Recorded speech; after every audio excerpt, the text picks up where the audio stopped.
sou um homem apaixonado por Jesus. E falávamos eu e minha esposa, amanhã ela vai estar aí. Vocês já viram ela hoje?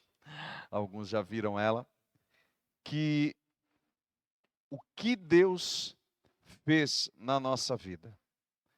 Porque alguns anos atrás, nós não tínhamos ideia do quanto Deus podia mudar a história de uma pessoa simples, como a gente, né? Que somos, na verdade, não temos nada de especial, mas como Deus pode transformar a realidade de uma pessoa, quando essa pessoa se entrega para Jesus. O grande diferencial na vida de alguém é a presença de Deus.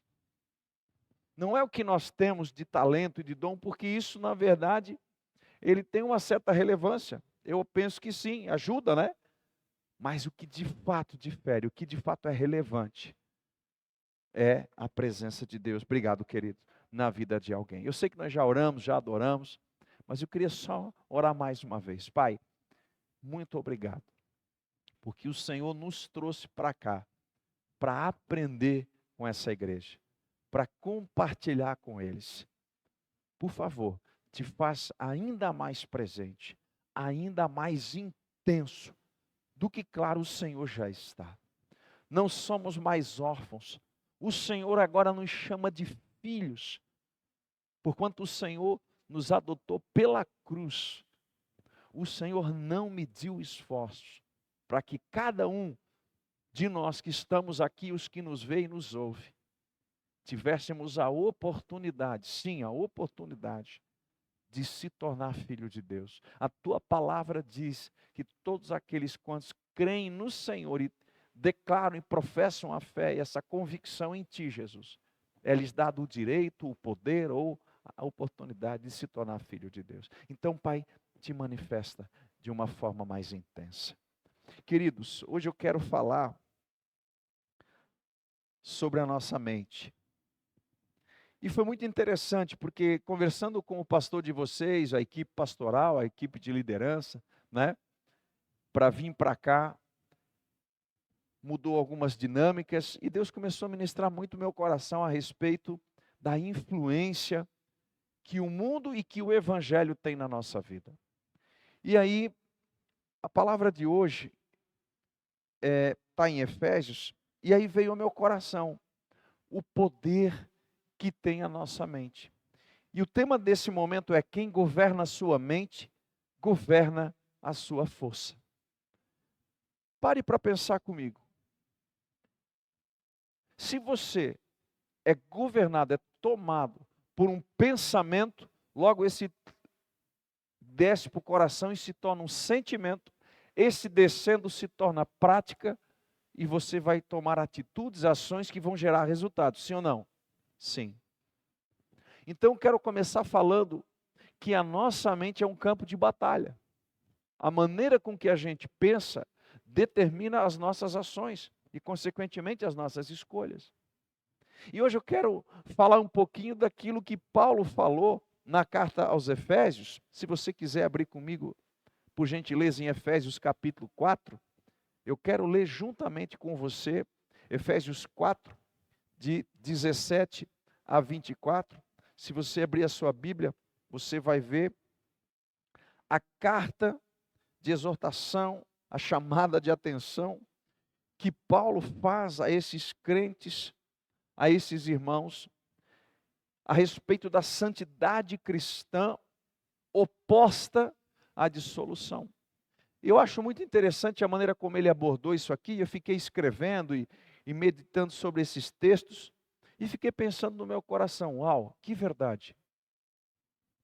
Que verdade! O apóstolo Paulo tinha em mente uma igreja que ele havia fundado e que ele quando escreve, ele diz: eu conheço essa igreja, eu sei do que eu estou falando.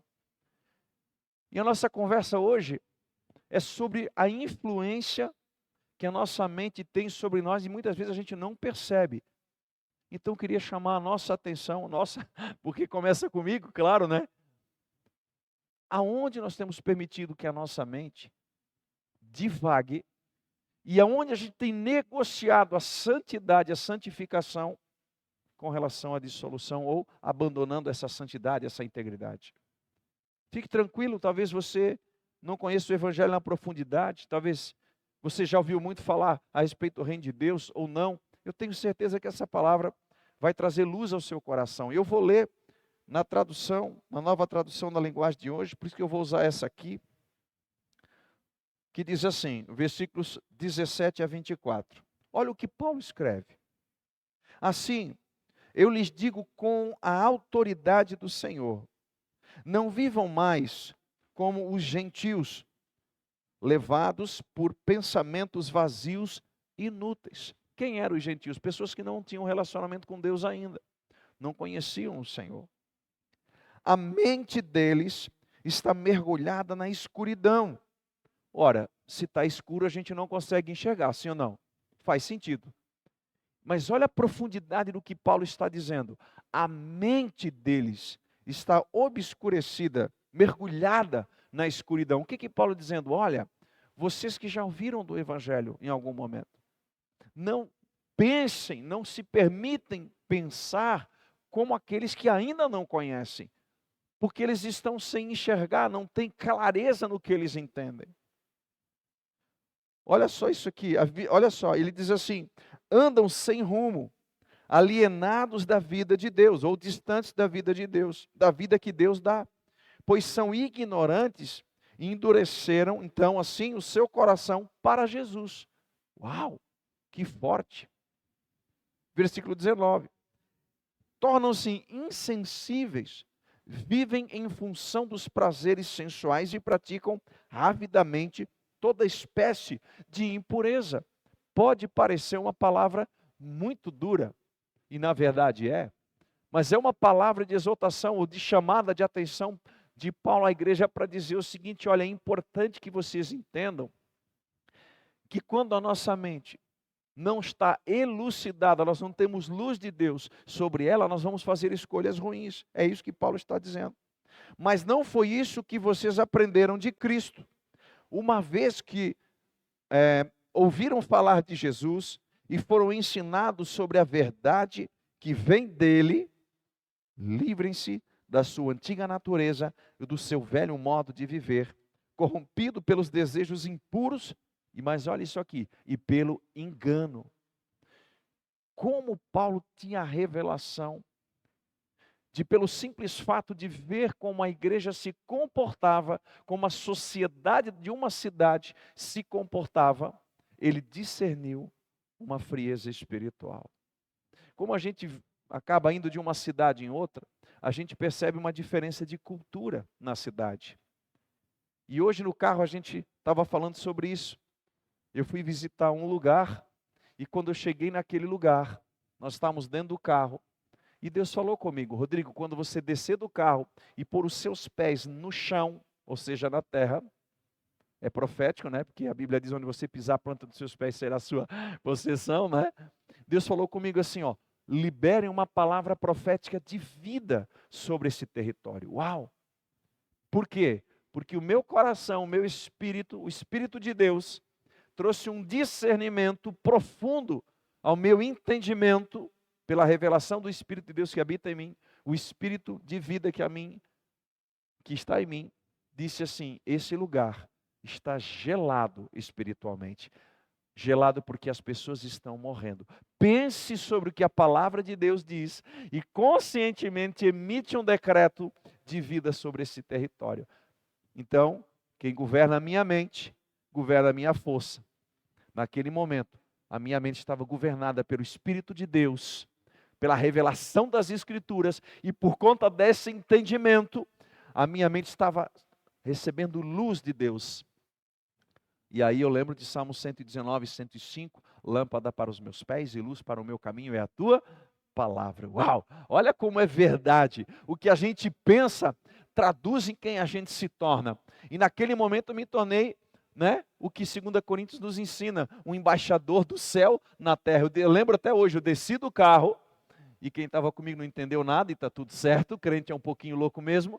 Eu desci, e eu comecei ali a dizer: Deus, em nome de Jesus, essa cidade, essa nação, há de receber do poder do reino de Deus, né? Romanos 1,16 diz que o evangelho é o poder de Deus, e eu quero atrair agora pela força, né, do poder do evangelho, baseado no Espírito de Deus, que convence do pecado, justiça e juízo, vida sobre esse território, amém? Eu quero profetizar sobre cada um de nós que estamos aqui hoje, vida de Deus sobre as nossas vidas. O teu espírito, o espírito humano, há de receber a influência do Espírito de Deus, e você será então iluminado, você receberá discernimento do reino de Deus. E aqui o texto continua e diz assim: deixem, versículos 23, que o Espírito renove os seus pensamentos e atitudes, e revistam-se da sua nova natureza, criada para ser verdadeiramente justa e santa como Deus. Uau!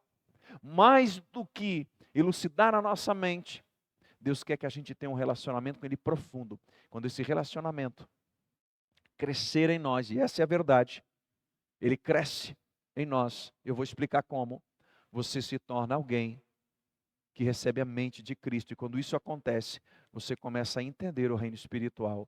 Então a sua mente é governada pelo poder de Deus, e não mais pelo poder das trevas. Era o que Paulo, de uma certa forma, claro, eu estou parafraseando, né? Quem sou eu para falar na envergadura de Paulo? Com toda a pureza e todo o cuidado, eu quero fazê-lo, mas deixar claro, queridos, algo aqui. Deus deseja se revelar a você e governar a sua mente.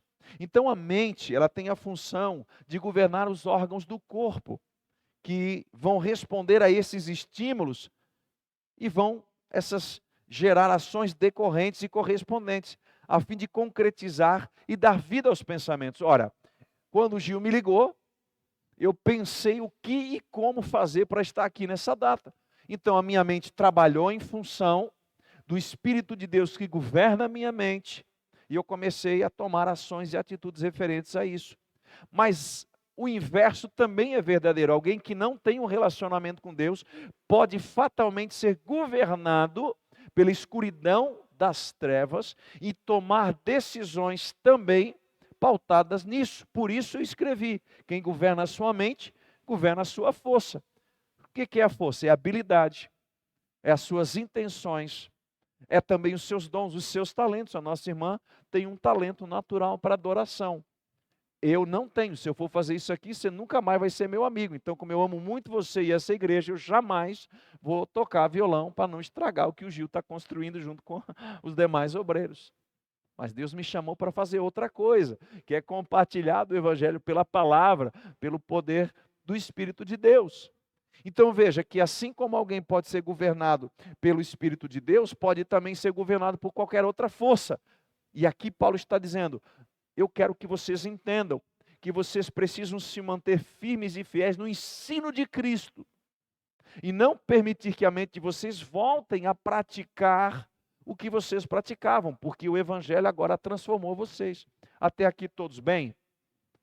Joia, deixa eu ir para frente. Segundo estimativas de uma pesquisa que eu fiz, de 30 de agosto de 2021, um ser humano, ele toma cerca de 35 mil decisões por dia.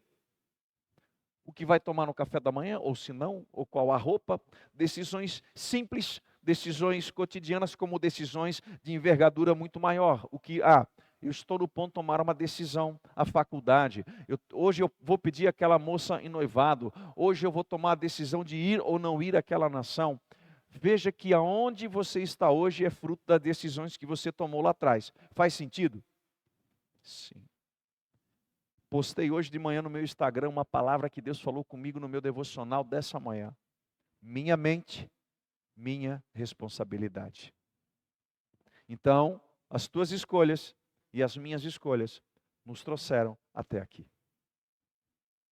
Pode parecer forte. Poxa, mas é verdade? Sim. E aí eu quero te dizer, pautada na minha vida, que eu poderia estar muito na frente. Eu tomei muitas decisões erradas. Menino, jovem, fiz muita coisa da qual me arrependi. E hoje eu olho para trás e eu penso: meu Deus, por que eu não pensei 2, 7, 10 vezes antes de tomar a decisão? Por que eu não tomei uma decisão pautada no que a Escritura me ensina? Então, olha só como isso é forte. Mas eu quero ir para frente. Então, para mim fazer uma tomada de decisão, eu preciso de informação. E quem tem informação recebe o quê? Entendimento. E tem entendimento, ele tem o quê? Influência. Ora, se eu estou aqui pregando o evangelho, eu sou um pensador, alguém que pensa de maneira cristocêntrica. Então, tudo que eu vou tentar transferir para alguém ou influenciar está pautado naquilo que eu aprendi do evangelho. Primeiro, porque o evangelho fez uma transformação fantástica na minha vida. Eu fico pensando em vocês, jovens, principalmente nós, né, jovens, eles um pouco mais, né? Quantas decisões você ainda vai precisar tomar? Quantos anos você tem, querida? 13 anos. Eu tenho um pouco mais do que você. Um pouco mais. E como todo homem que começa a se aproximar dos 50, eu penso, e já falei com os meus amigos assim, poxa, se eu pensasse com 15, com 18, como eu penso hoje, quantas decisões eu poderia tomar? Eu disse para minha esposa outro dia, amor, tem uma decisão da qual eu não me arrependo, aliás, duas. A primeira, Jesus, claro que, né, me tirou de uma vida muito ruim, mas a segunda é ter casado com você. Conheci a minha esposa quando eu tinha 19 anos de idade. E foi a melhor coisa que Deus me deu. Eu disse isso para ela, mas poderia ser uma decisão errada.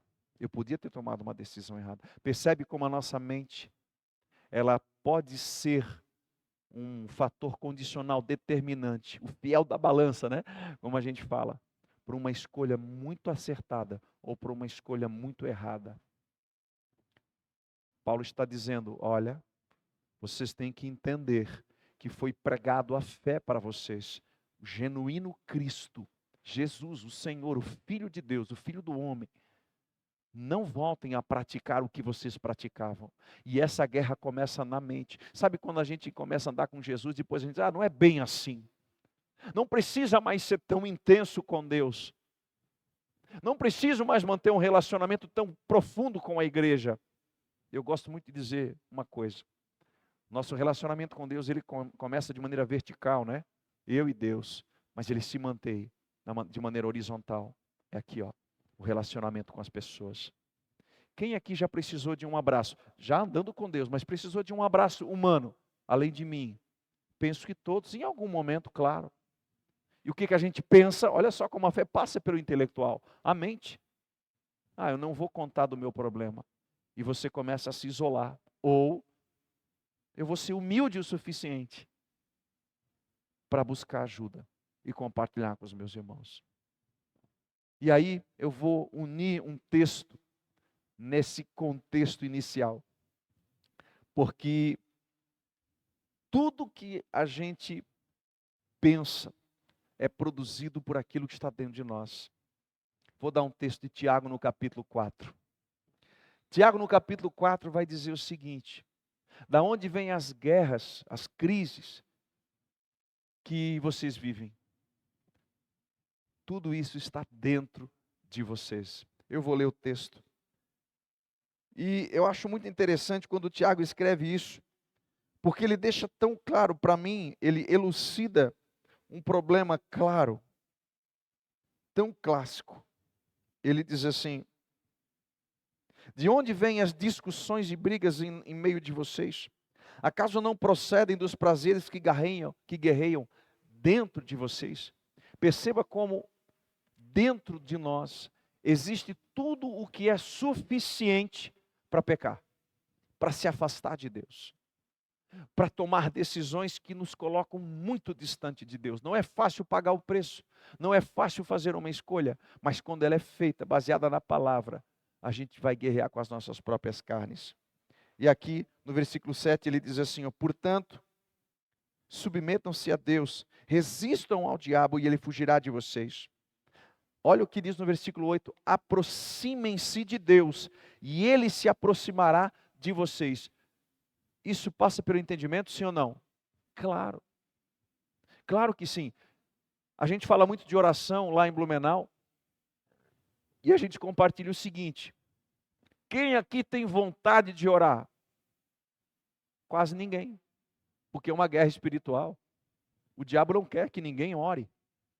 O diabo não quer que o jovem deixe a sua vida lá fora para viver uma vida de integridade, pureza e santidade. Mas é necessário entender que eu preciso fazer uma escolha consciente.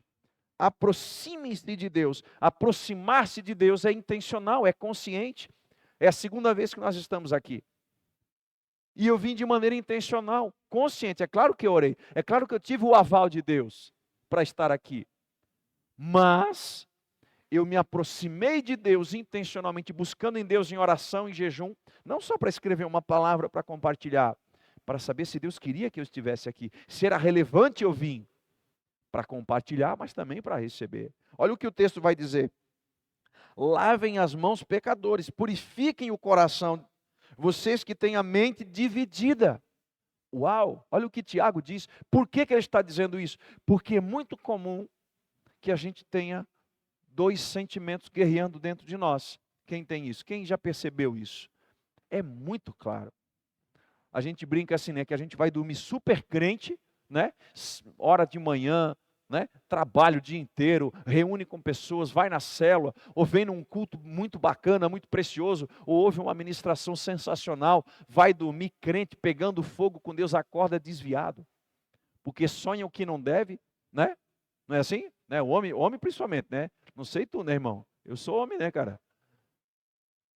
E você acorda de manhã com aquele sentimento e pensamento, meu Deus, de onde é que veio isso? Da natureza humana. Pensando coisa que não deve. Olha o que diz aqui, versículo 9, Tiago 4, 9. Que haja lágrimas, lamentação, profundo pesar. Que haja choro em vez de riso, tristeza em vez de alegria. Humilhem-se diante do Senhor e Ele vos exaltará. Que conselho, que revelação, que entendimento de Tiago para escrever um negócio desse. Vou resumir. Da onde vocês acham que tem a mente dividida? De tudo de mal que está dentro de nós. Quem governa? Aqui está a chave dessa mensagem. Quem você deixa governar a sua mente? Porque quem governa a sua mente vai governar os seus talentos, os seus sentimentos, as suas ações, as suas atitudes e, consequentemente, o resultado que você vai ter. Né? Se é casado, vocês são casados? Não são casados. Tá. Vocês são, vou pegar aqui, vou mudar, tá, irmão? Para tomar cuidado, né? Para tomar cuidado, né? Nós, né? A minha esposa não está aqui, está lá com o Gil, mas casados. Quantas decisões nós precisamos tomar dentro do nosso casamento consciente, baseado nas escrituras, para manter o casamento? Vários. E várias vezes, sim ou não? Honestamente, né? Com pureza falo isso, claro, né? Com toda a pureza. Eu preciso fazer escolhas. Eu brinco com a minha esposa, amor, você é bem melhor que eu, glória a Deus. Você é a minha melhor parte, o meu coração fora de mim. Eu brinco com ela. Mas, se eu escolho que a palavra de Deus, que o reino de Deus governe a minha vida, o meu casamento vai ser melhor. Porque eu, como homem, sei o que eu devo fazer dentro do meu casamento. Faz sentido? Minha esposa faz a mesma coisa. Então, a força que governa o nosso casamento é de Deus. Mas isso não quer dizer que a gente não cometa tropeços no caminho. Então, se eu entendo que eu preciso fazer escolha, eu tenho um outro desafio, aonde buscar subsídio para tomar decisão. Então, informação faz toda a diferença. E eu lembro de Atos, no capítulo 5, uma conversa muito interessante. Gamaliel. Quem era Gamaliel? Gamaliel, ele era um professor, um estudioso. Ele era alguém muito respeitado em Israel.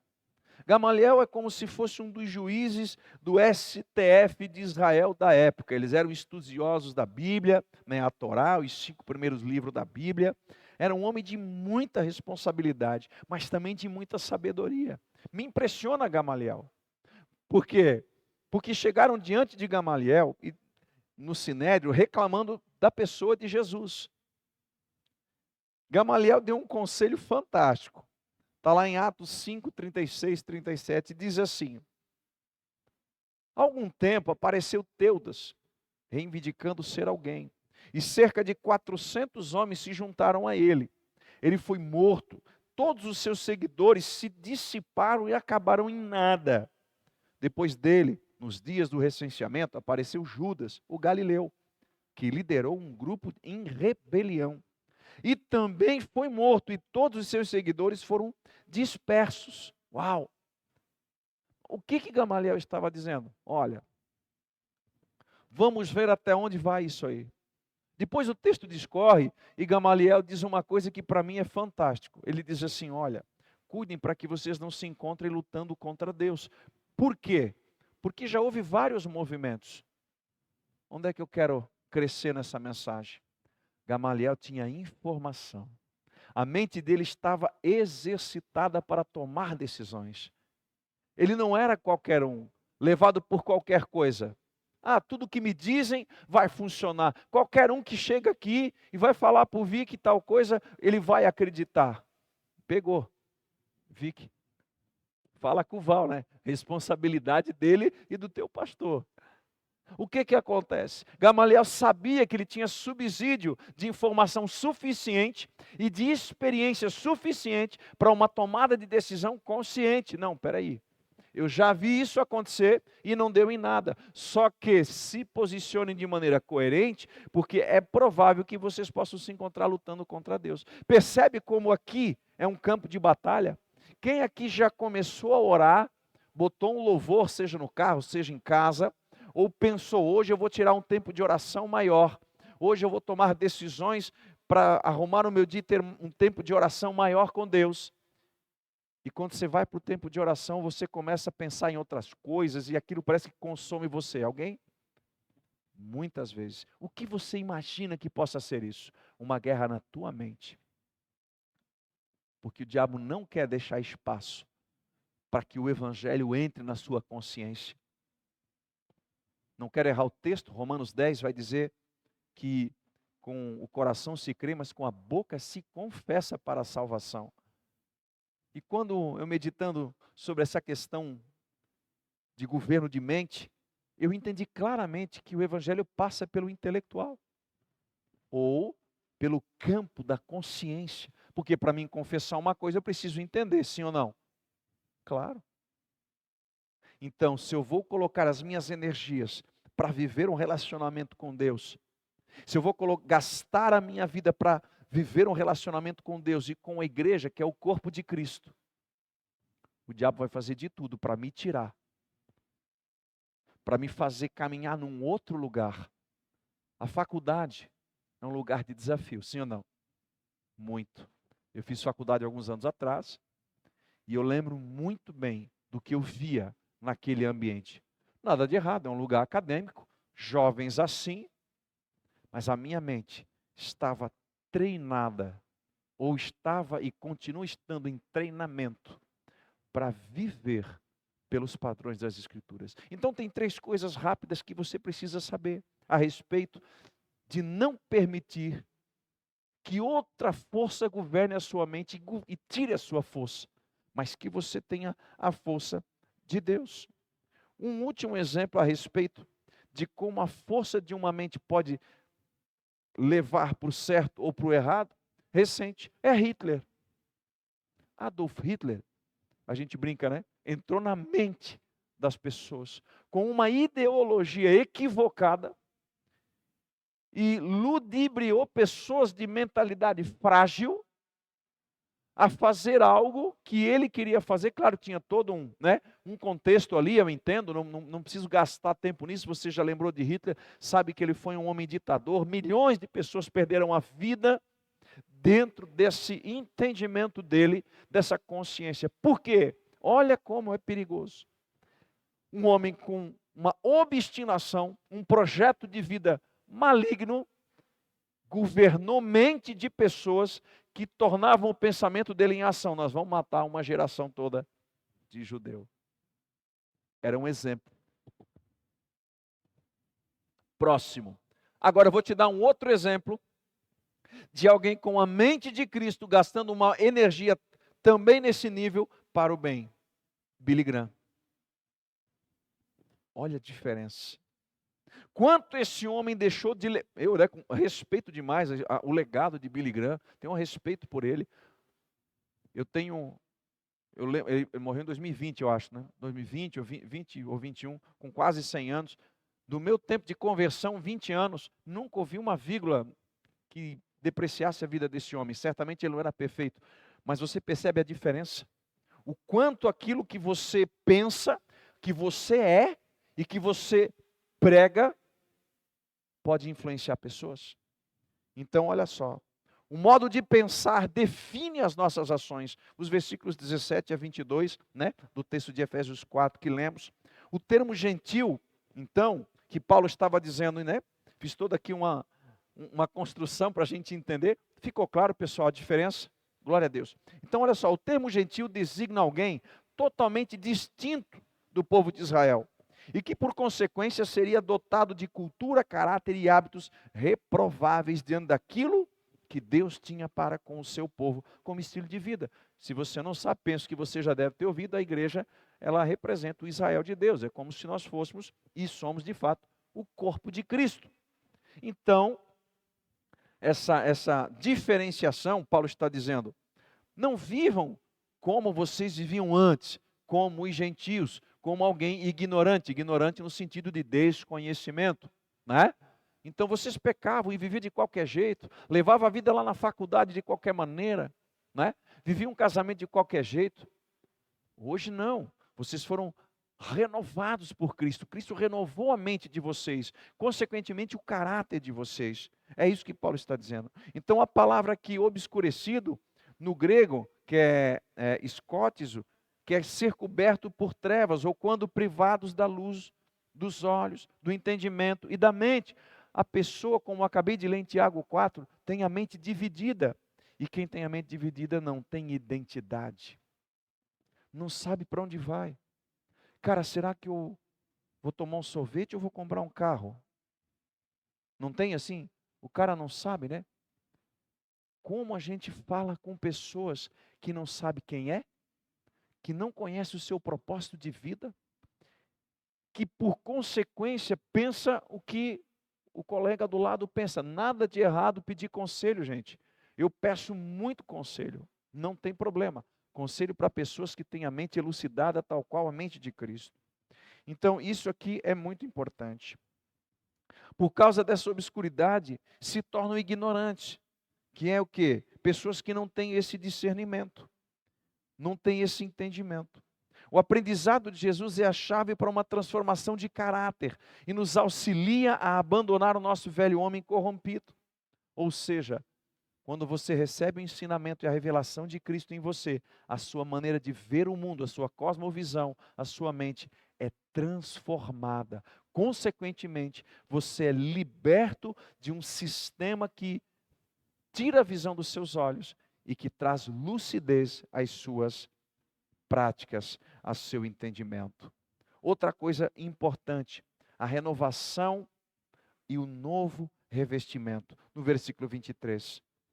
A renovação do espírito do homem se dá pelo relacionamento do Espírito Santo de Deus com o espírito humano. Ou seja, quando alguém se entrega a Jesus. Hoje nós estávamos lá no batismo. E eu lembrei desse contexto da palavra, sabe? Quando alguém se relaciona só com o mundo, só com as coisas, as práticas do mundo, ele está completamente distante, ele está completamente distinto, separado, longe do padrão do reino de Deus. E aqui eu quero fazer uma aspas importantíssima. Por que a igreja tem a grande comissão, né? Que é ir e pregar o evangelho?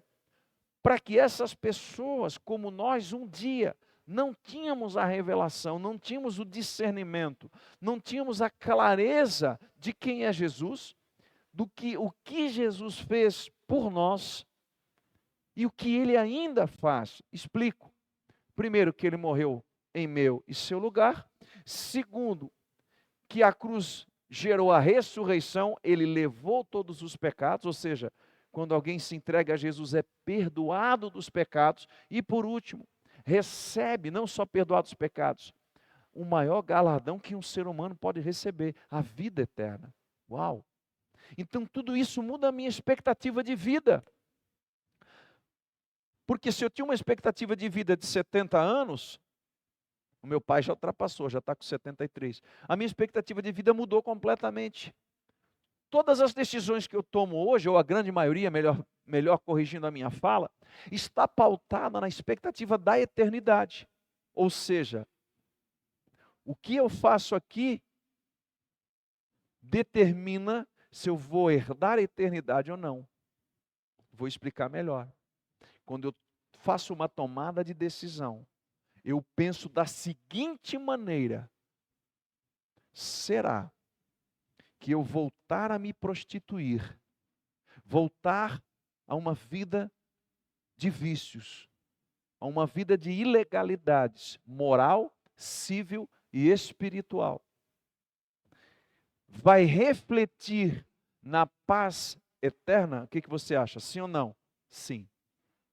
Agora, se eu tenho esse entendimento na minha mente, opa, peraí, era o que Paulo estava dizendo para os Efésios, não voltem, desculpe, a viver como os gentios viviam, porque vocês viviam dessa forma. Agora o ensino de Cristo mudou a mente de vocês, e porque vocês foram completamente restaurados na maneira de entender a vida, eu agora escolho viver um casamento abençoado, eu escolho respeitar a minha esposa, a minha futura esposa também, né? Profetizando, né? Eu escolho fazer uma faculdade, ou fazer um seminário, ou ter uma vida de integridade nos meus relacionamentos, que não impedem o meu relacionamento com Deus. Está claro para vocês a diferença, queridos? Estou conseguindo me fazer claro? Porque eu preciso que vocês entendam que a força que vem e exerce sobre a nossa consciência faz toda a diferença para a eternidade também. Ou seja, quando eu faço uma escolha de comprar, de não comprar, de casar ou de não casar, ou de casar com essa pessoa ou não, ou de fazer pautada na revelação do Evangelho, toda a minha expectativa de vida muda. Como alguém já me disse, eu quero é ser feliz. Sim, meu irmão, e eu quero que você seja. Eu faço toda a questão que você seja muito feliz. Mas me fala as escolhas que você faz, me fala como você vive, quais são o seu sistema de valores e princípios, e eu vou te dizer o teu futuro. Não, eu não sou nenhum adivinho, eu não sou alguém que quero profetizar aqui no nível da emoção ou da carne. Não, é que eu entendo claramente que se eu escolho viver princípios, o princípio vai me abençoar. Deuteronômio capítulo 8 diz ali, né, que Deus permite que a gente seja provado, para ser aprovado. E quando a gente chegar lá no tempo da bênção, a gente saiba se comportar segundo alguém que anda com Deus. Uau, eu acho isso fantástico. Tudo vai passar pelas nossas escolhas. Então a renovação do espírito do homem somente é possível pela influência do Espírito de Deus, agindo neste homem ou nessa mulher. Homem aqui, né, é o ser humano. Isso fará com que o seu novo entendimento atue em favor do despojamento do que era antes, dos tratos passados, ou do procedimento passado. E uma nova identidade nascerá. Que identidade é essa? A identidade de filho. Muda completamente mais uma vez. Porque a crise da humanidade hoje é paternidade. Paternidade. Olha, uma das maiores dificuldades que a gente encontra como pastor, muitas vezes, é fazer a pessoa entender que ela é muito valiosa, maravilhosa mesmo, pelo simples fato de Deus amá-la. A salvação não é por obras, você não vai pagar, mas é por reconhecer os seus pecados e receber de graça. Graça é um favor imerecido, é gratidão. Uau, Deus fez isso por mim. E o que acontece? Essa nova identidade é como receber um novo DNA. Um novo DNA. Ora, né, se eu lá pegar meu pai e minha mãe, como é que fala? O material genético vai bater certinho com o DNA que eu tenho no meu organismo. E isso acontece de maneira espiritual. Vou explicar. Gálatas capítulo 5, 20, 21, 22, 23, 24. Vai dizer que as obras da carne são uma, O que é obras da carne? É aquilo que o mal, que eu li lá em Tiago capítulo 4, produz, que está dentro de cada um de nós. As nossas ações refletem como pensamos. As nossas escolhas refletem como nós pensamos. Faz sentido para você? Isso quer dizer que Gálatas 5 explica o quê? Que quando alguém decide andar no pecado, ou praticar o pecado, ou repraticar, ou não abandonar a prática, quem está governando a força dessa vida, ou a mente dela, ou as suas escolhas, é a ação pecaminosa dentro de cada um de nós. Aí, os frutos, né? As obras da carne: prostituição, bebedice, roubo, briga, dissensão, inveja e outras coisas. A maldade está dentro de nós. A maldade está dentro de nós. Para combater essa maldade, só o Espírito Santo de Deus. Aí o versículo continua, eu acho fantástico. O fruto do Espírito é paz, longanimidade, benignidade, fidelidade, mansidão, domínio próprio, vírgula, contra essas coisas não há lei. Uau! Quem governa a sua mente vai governar a sua força. Minha pergunta: quem tem governado a nossa mente? Pense comigo. Você tem dado mais vazão para a sua alma? O que é a alma? Os desejos da carne. Eu não gosto disso, eu não quero isso. Ou o Espírito Santo de Deus? E aqui cabe uma segunda pergunta: qual o nível de relacionamento que você tem com a sua carne, com os seus desejos, com a sua vontade de fazer as coisas erradas, ou com o desejo de obedecer a Deus? Rapidamente, o Espírito Santo, ele é um gentleman, ele é muito dócil, ele é muito amável, ele convence você. Quer ver um exemplo claro? Porque a gente não é perfeito. Quando eu estava saindo de Blumenau, dirigindo, começamos a orar, ter um tempo de oração, e eu senti no meu espírito, um convencimento do Espírito Santo de Deus, por 3 vezes: escreva para tal pessoa tal coisa. Pá. E eu deixei aquilo, dirigindo já, não queria parar, etc. Eu rodei talvez 1 hora. Quando eu parei, que eu fui abrir o meu celular, tinha uma mensagem dessa pessoa. Se eu tivesse obedecido prontamente o Espírito Santo, prontamente, eu teria evitado uma reação. Eu tinha tido uma ação que evitaria uma reação da pessoa, que é um amigão meu, um cara fantástico. Ele disse assim: cara, poxa, eu queria que tu fizesse tal coisa e tal, no culto X, Y, Z. E eu entrei no carro, o Espírito Santo disse assim: escreve, dando tchau, que você está indo viajar para Umuarama, porque ele não lembra. Eu não fiz isso. Eu dei mais vazão. Eu pensei: não, mas ele vai lembrar. Mas eu conheço ele, ele não vai lembrar. A minha carne. Cara, coisa simples, mas olha que lindo. Aí eu peguei e escrevi: meu querido, eu ia exatamente descrever: eu estou em viagem, eu estou indo para Umuarama. Desliguei o celular, andei, quando eu parei para tomar um lanche, eu olhei, ele botou: bah! E eu pensei: cara, e agora? Aí depois eu fiz um áudio para ele, né? Cara, seguinte, pô, combinei, tá, bem legal, bem jóia. Aí ele me mandou um áudio novo: não, cara, eu que esqueci e tal, mas eu poderia ter evitado uma ação e reação. Escute uma coisa interessante sobre o governo da mente. Uma ação, ela pode ser premeditada, sim ou não? Sim. Bom, hoje eu vou pregar na igreja dos meus amigos, do Gil, da Sofia, né, os irmãos, aqui uma família que a gente ama. Orei, me preparei, escrevi as palavras que Deus falou no meu coração e intencionalmente fiz algumas coisas para chegar aqui. Esperei o Vic me buscar, inclusive, e foi uma benção. Viemos conversando, foi bem legal. Beleza? Agora, então uma ação pode ser premeditada. Eu penso, estabeleço, organizo e faço. Uma reação te expõe. Então a ação é premeditada. A reação te expõe. Todo mundo é reativo até um certo ponto. Sempre. Ainda que a tua reação ela seja no nível carnal, ela seja no nível das tuas emoções, a tua postura dentro da reação vai mostrar se você tem mais relacionamento com a luz ou mais relacionamento com as trevas. Paulo escreveu aos Efésios isso: por favor, não voltem a viver como vocês viviam.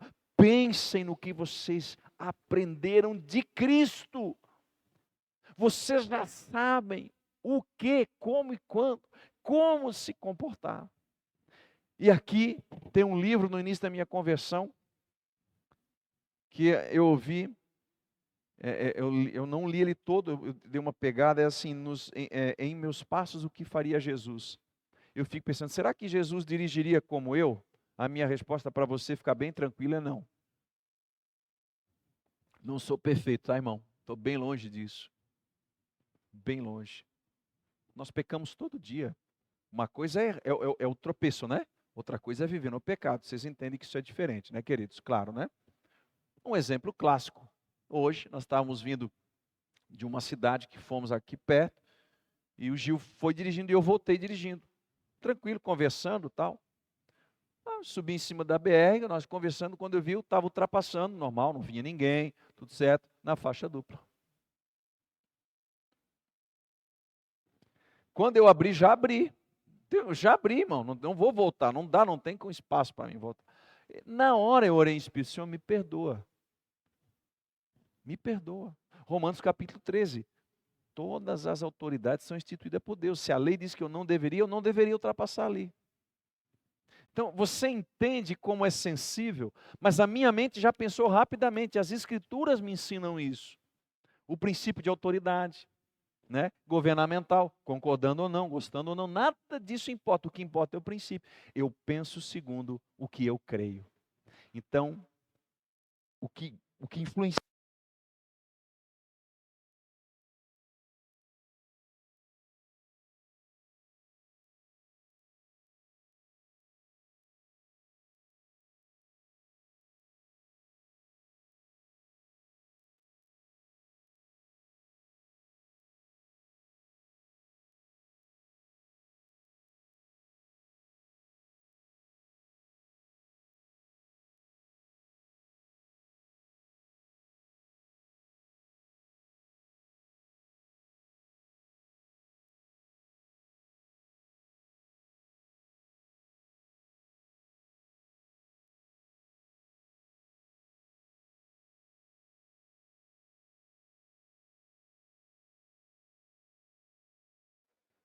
Beleza, glória a Deus, amém.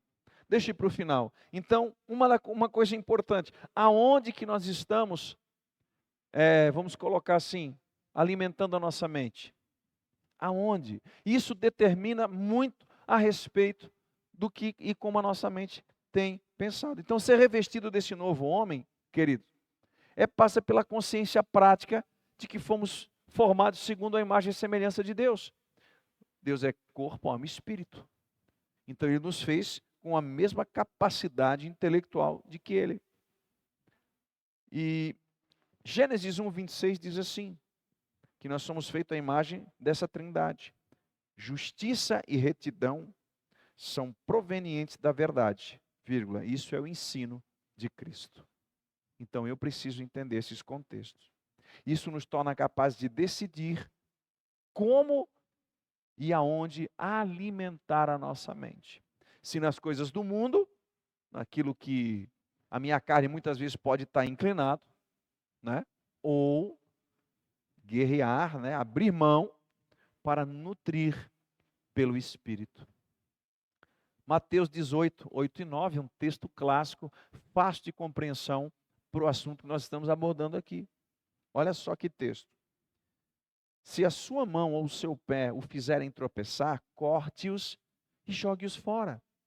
É melhor entrar na vida mutilado ou aleijado, do que tendo as duas mãos ou os dois pés, ser lançado no fogo eterno. E se o seu olho o fizer tropeçar, arranque-o e jogue-o fora. É melhor entrar na vida com um só olho do que, tendo os dois olhos, ser lançado no fogo do inferno. Uau! De novo, isso me ensina sobre decisão, sobre uma consciência de escolha. Eu, Rodrigo, tá, gente? Eu faço questão de ser seletivo com quem, o que e como eu vou ouvir e ver algumas coisas. E aqui eu vou citar um exemplo, já que a minha esposa não está, né? Estou mais livre, né? Não vou ser corrigido. Eu cheguei em casa, eu gosto de ver filme, normal, beleza, claro que eu cuido, né? Olho o que vê. Ela estava comigo em casa. Eu peguei, sentei na frente do sofá, de boa, comi um negocinho, né? Que ninguém é de ferro, botei um filminho muito tranquilo, e ela fazendo umas coisinhas, dia de folga. Estou aqui comendo, vendo um filme. Passou uma moça na praia, normal, tranquilo, né? Não sou nenhum ET, eu também vou na praia, né? Parece meio estranho assim, né? Mas sou normalzinho. Quando passou aquela moça, quantos filmes, quantas vezes já tive em vários lugares, o Espírito Santo falou claramente ao meu coração. Foi uma experiência muito forte. Rodrigo, você está maculando a sua santidade. Rapaz, aquilo foi tão forte, tão... Meu Deus, eu não sabia nem o que fazer na hora. Eu tive que, assim, ser rápido, sabe, trabalhar. Assim, meu Deus, mas o que eu estou fazendo? Naquele contexto, eu não tinha achado nada, mas aí eu entendi. Mateus 18. Porque os meus olhos viram algo que eu já vi outras vezes. Mas naquele momento, naquele contexto, não era puro, não era santo. Maculava a minha maneira de pensar. Me fazia estar com dois pensamentos, com duas maneiras de pensar. E se eu penso de duas formas, eu perco a minha identidade, como eu falei. Se eu penso de duas formas, eu duvido, eu duplico os meus sentimentos. Eu posso fazer isso porque a Bíblia diz, mas isso também é interessante. Você está me entendendo? Como quem governa a tua mente vai governar a tua força, e isso vai dividir a sua forma de pensar. É claro que eu desliguei e tal, oramos eu e Shirley, mas eu achei aquilo estranho demais. Se Deus, sim, você precisa ser santo como eu sou santo. É claro que eu vejo o filme, eu continuo vivendo a minha vida cotidiana, porém com mais cuidado, com mais pureza. E um exemplo clássico que eu gosto de usar. Quem aqui tem criança perto de si, assim com 1 aninho ou 2 aninhos? Sempre tem, né? Família, enfim. Eu tenho lá meninos, né? São os menorzinhos são meninos perto de mim, são netinhos do coração. Você já imaginou você pegar aquela criança linda, né? Tem um mesmo que parece um boneco, ele é um loirinho, um olho azul que nem uma criança lindíssima. Eu não teria jamais a coragem de pegar aquela criança que eu brinco direto e colocar ela, ai meu Deus, que anaconda linda, vamos botar ela para brincar. Você teria essa coragem? Jamais. Imagina, né? Eu senti, olha que experiência, como se eu tivesse com o Espírito Santo, como se fosse uma criança, expondo ele a uma coisa fatal. Claro que ele não vai morrer, obviamente, né? O Espírito Santo de Deus. Mas você pegar uma coisa pura e forçar a enxergar algo impuro. E na hora eu raciocinei, Senhor, me perdoa, eu não pensei. Mas aí o Espírito Santo é lindo demais, né? Eu tô convencendo você de que a santidade vale a pena. Pense sobre isso. E por último, Filipenses 4, 8 e 9 vai dizer o seguinte: finalmente, meus irmãos, tudo que for verdadeiro, tudo que for nobre, tudo o que for correto, tudo que for puro, tudo que for amável, tudo que for de boa fama, se houver algo de excelente ou digno de louvor, olha o que Paulo escrevendo à igreja, Paulo é fantástico, Paulo escrevendo à igreja de Filipos, né? Pensem nisso. E aí eu aprendi outra coisa fantástica, por isso que eu escrevi essa palavra, porque o que eu aprendi, né? Eu escolho o que pensar. Mas para mim fazer escolhas corretas, eu preciso ter um lugar para alimentar. Tudo que vocês aprenderam, receberam, ouviram e viram em mim, ponham em prática e o Deus da paz estará com vocês. Assim como o exercício é saudável para o nosso corpo, assim o exercício de mente também o é. Vamos orar junto? Você pode, minha irmã, Só, pode ser um espontâneo, só para a gente fazer um fechamento, pode ser assim? Pode ser? Vamos ficar de pé, vamos orar junto sobre isso. Rapaz, eu sou querido mesmo, hein? Não é nem 9 horas, eu estou acabando. Que benção, você vai poder ir para casa ainda jantar, e tudo certo, e vai ser uma benção. No espontâneo, eu queria que a gente orasse. Eu vou pedir para você, enquanto ela faz algo aqui espontâneo, se você pudesse orar por 1 minuto, né, nesse momento. E eu queria te pedir assim, o que Deus falou com você? O que Deus ministrou ao seu coração com relação à importância de você exercitar a sua mente, de você fazer guerra consciente para não permitir que a sua mente seja governada pela escuridão, para que você tenha a habilidade de, quando você chegar num ambiente, seja na sociedade, seja profissional, seja no colégio, seja no casamento, você possa fazer escolhas corretas. Paulo chamou a atenção da igreja de Éfeso, dizendo: olha, não voltem a pensar e a agir como os que não conhecem a Cristo, porque vocês já viveram assim. Revistam-se do novo homem. Em outras palavras, pensem como Cristo pensa. Vamos orar?